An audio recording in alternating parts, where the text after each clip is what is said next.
For a long time, I thought the answer was more prayer, more worship, more church, more faith, and I meant it sincerely. Every time I found myself back in the same cycle, the same fear, the same anxiety, the same patterns I'd been trying to escape for years. I assumed the problem was that I hadn't done enough, hadn't prayed long enough, hadn't worshiped deeply enough, hadn't believed hard enough. So I would try again. And something would shift for a season. And then I would find myself back in the same place. It took me longer than I want to admit to realize I was asking prayer and worship to do something they were never designed to do alone. Prayer was never the problem. Worship was never the problem. Church was never the problem. I was asking those things to replace something Scripture says they are meant to accompany: the daily renewal of the mind. What I didn't realize was that God had already told me where transformation begins, not with trying harder, but with the mind. I had completely missed the gateway. Romans 8, verses 5 and 6. Those who live according to the flesh have their minds set on what the flesh desires, but those who live in accordance with the Spirit have their minds set on what the Spirit desires. The mind governed by the flesh is death, but the mind governed by the Spirit is life and peace. Paul does not say the heart governed by the Spirit. He does not say the emotions governed by the Spirit. He says the mind. Paul presents two opposing orientations: a mindset on the flesh and a mindset on the Spirit. Every day, our thinking is shaped in one direction or the other. What governs the mind determines what flows from the life. A mind left unrenewed will keep pulling you back to places your heart has already left. I had been trying to change my life while leaving my mind untouched. And it wasn't working because it couldn't work. You cannot produce a different life from an unchanged mind. The mind becomes one of the primary places where spiritual formation happens. And yet, most of us spend more time managing our circumstances than we do renewing the place those circumstances flow from. I did not understand this. For most of my Christian walk, I was trying to change my behavior, my circumstances, my relationships, while the mind producing all of those things remained fragmented, overstimulated, occupied with fear and anxiety and old trauma that had never been addressed. And here is what made it worse. I didn't know it. My mind felt normal to me. The fear felt like just who I was. The anxiety felt like a reasonable response to life. The insomnia felt like something I simply had to manage. The fragmentation felt like just how busy people think. It was only when I began the actual daily, practical work of renewing my mind that I realized how occupied it had been. Mind renewal is not merely a feeling or a moment. It is a daily work through which the Holy Spirit uses God's Word to transform us. And that transformation is even reflected in the way the brain changes over time. Romans 12:2 describes it as metamorpho, a complete change of form, by the renewing of your mind. Trying harder doesn't produce it. Feeling more doesn't produce it. What produces it is the daily, sustained renewal of the mind through God's Word. Neuroscience observes that the brain changes through repeated patterns of thought, attention, and behavior. Scripture shows us what those patterns should be filled with. As we continually return to God's truth, the Holy Spirit renews the mind.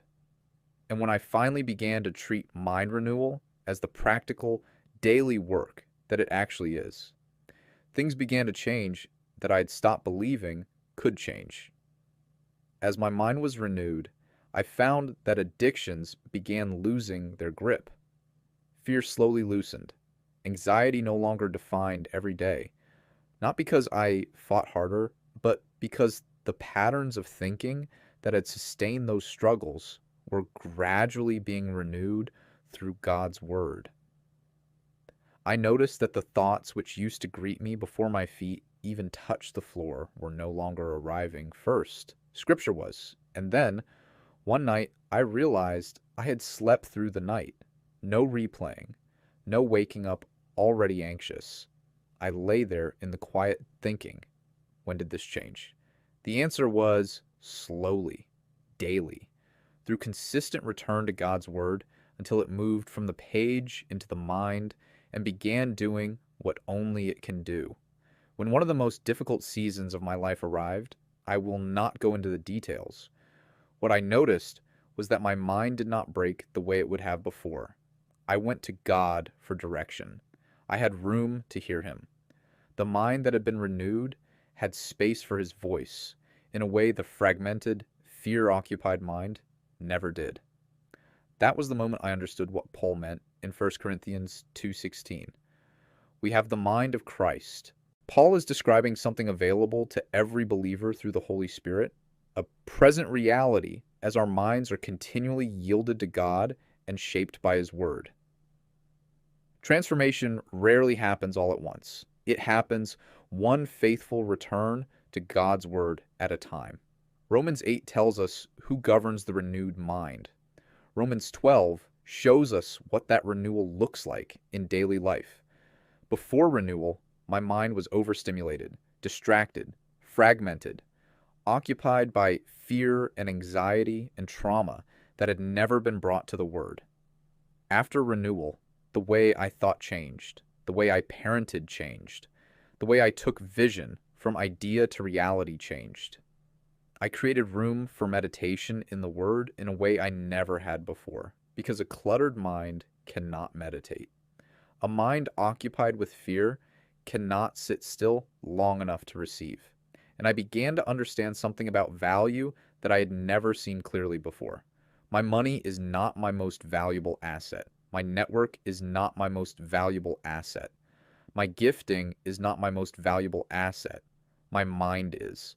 Because everything I will ever do, build, give, or become flows from it.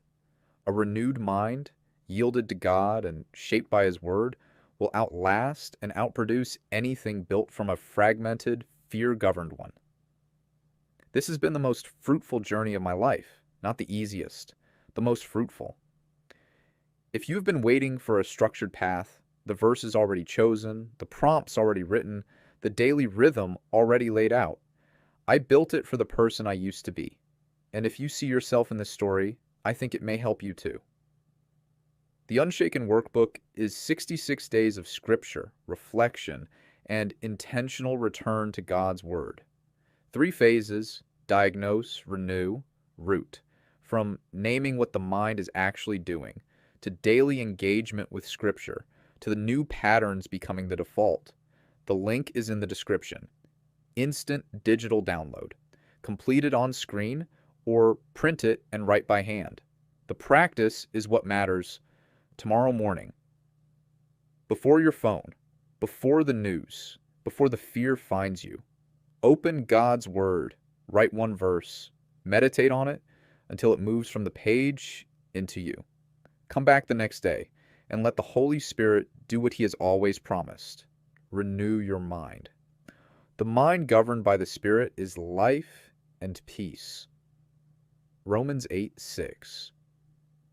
We have the mind of Christ. 1 Corinthians 2:16